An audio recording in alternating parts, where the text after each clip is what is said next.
আজকের যন্ত্রনির্ভর ব্যস্ত জীবনে শারীরিক পরিশ্রমের সুযোগ যেমন কমছে, ঠিক তেমনই বাড়ছে উচ্চ ক্যালোরিযুক্ত ফাস্টফুড খাওয়ার প্রবণতা।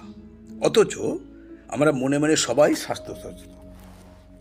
আসলে আমরা মনে করি লো ক্যালোরি খাবার মানেই বিস্বাদ বা রোগীর পুত্র, কিন্তু এটা একেবারেই ভ্রান্ত ধারণা। খাবার থেকে আমরা শক্তি পাই, এটা সবাই জানি। আমাদের প্রত্যেকের নিজেদের শক্তি অনুযায়ী খাবার খাওয়া প্রয়োজন বা বাঞ্ছনীয়। এর বেশি বা কম দুটোই কিন্তু বিপজ্জনক। আজকের ব্যস্ততাময় যন্ত্রনির্ভর শহরে জীবনযাত্রার সঙ্গে সঙ্গে একদিকে যেমন শারীরিক পরিশ্রমের সুযোগ, সময় বা ইচ্ছাটাও কমে যাচ্ছে, ঠিক তেমনই সচ্ছলতা ও সহজলভ্যতার সুবাদে বাড়ছে ফাইবারবিহীন, অতিরিক্ত চিনি ও ফ্যাটযুক্ত হাই ক্যালোরি খাবারের প্রতি আমাদের ঝোঁক। এটা অনস্বীকার্য। ফলত ক্যালোরি ইনপুট বাড়ছে এবং আউটপুট কমছে। খরচের তুলনায় যোগানের হার অনেক বেশি হওয়ায় বাড়ছে মেদবহুলতা, ডায়াবেটিস, হার্টের রোগ, নার্ভের অসুখ, লিভার ও হজম সংক্রান্ত সমস্যা, থাইরয়েড, শ্বাসকষ্ট, ঋতুচক্রের গোলমাল, সন্তানের অক্ষমতা, আর্থ্রাইটিস, হাই ব্লাড প্রেশার, কিডনির রোগ, অস্টিওপোরোসিস, এসব জাতীয় ভয়ানক সমস্যা।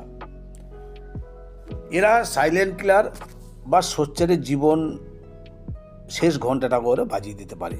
তাই আমাদের উচিত প্রয়োজনীয় নিয়ন্ত্রিত ক্যালোরিযুক্ত খাদ্য তালিকা অনুসরণ করা।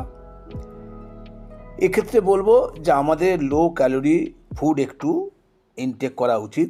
সেক্ষেত্রে কয়েকটা উল্লেখযোগ্য নাম বলছি: ফ্রুট স্যালাড, পপকর্ন, ডিম, আমন্ড, ডাবের জল, দই, পেস্তা বাদাম, পাকা পেঁপে, পেয়ারা, আপেল, ডাল, কমলালেবু, তরমুজ, সেলারি পাতা, গাজর, শসা, টমেটো, বেরি, ব্রকোলি, অ্যাভোকাডো, করলা, পেঁয়াজ, মাশরুম, পার্সলে ইত্যাদি আমাদের লো ক্যালোরি হিসেবে ইনটেক করা উচিত।